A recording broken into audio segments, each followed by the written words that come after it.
What's worked for me in my financial journey is a three-part framework that we need to apply in order to actually change our financial habits and make different financial decisions. Because when we just give financial education, we just give and receive information, we ignore this very fundamental part of being human, which is, of course, that we are emotional, we are irrational, we are impulsive and moody, and we sabotage ourselves. And some days we're motivated and some days we aren't. And so, keeping our humanity in mind, I want to give you a simple piece of financial advice using a framework that I teach called financial courage, financial compassion, and financial community. So here's how it would work.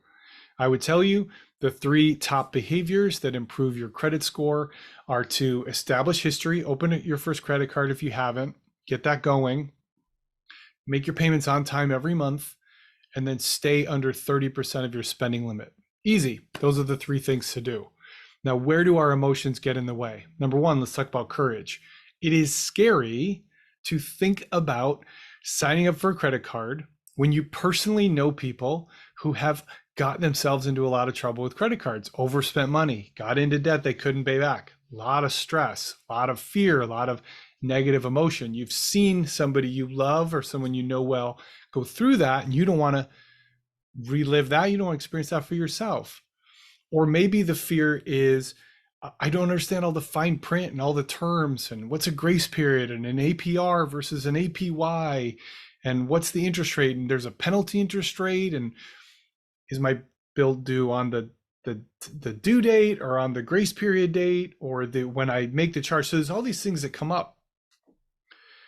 We have to power through that fear problem in order to start this process, right? So educate yourself, ask questions, get to understand this better, but then know that you have to now step through the door. Part of this means trusting yourself to make good financial choices, especially if this is something where you wrestle with not trusting yourself, right? This is a key form of courage, is to change an old story we've been telling ourselves and to write a better story that's more true and that's more in line with the kind of life we want to have. So courage. Let's talk about compassion. Compassion is what happens when we forgive ourselves for mistakes. We give ourselves grace for not getting it right the first time. When we invoke self-care and kindness into this process of managing our money. So self-care, right? Forgiving myself, non-judgment, knowing that I'm doing my best, giving myself the benefit of the doubt, not beating myself up for making mistakes or looking at my debt and saying, how am I ever going to get out of this? Another form of compassion, sending that out to other people. When you see people stampeding for a flat screen TV, right? It's easy to laugh. Right? The news does a good job of portraying it in a very ridiculous way. Do we know the full story of what's going on? Would we not do the same if we were in that same situation? Or maybe you see somebody buying a car that they can't afford when they should be putting their money into investments.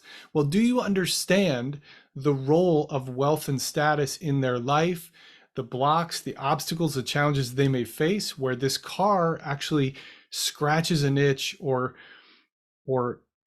taps into this desire for a better life that maybe they don't feel like they can have in other ways, so that the purchase suddenly is justified, it's meaningful, it's real to them. So that's compassion, kindness for ourselves, empathy and understanding for other people. The less we laugh at other people's financial mistakes, the less likely we are to turn around and beat ourselves up if we make ones that feel similar. Third example of this is the utilization ratio, stay under 30%, right?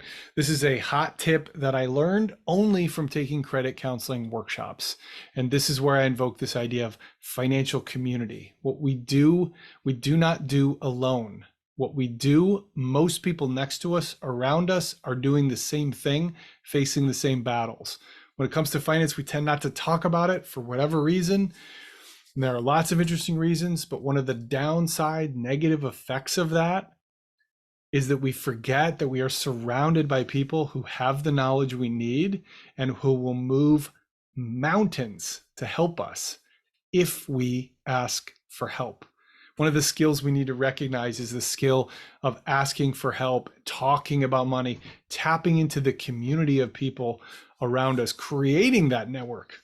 of knowledgeable experts, mentors, and opportunities, right? So understand that there is the financial knowledge, there's the financial success that you want to get to, your definition of success.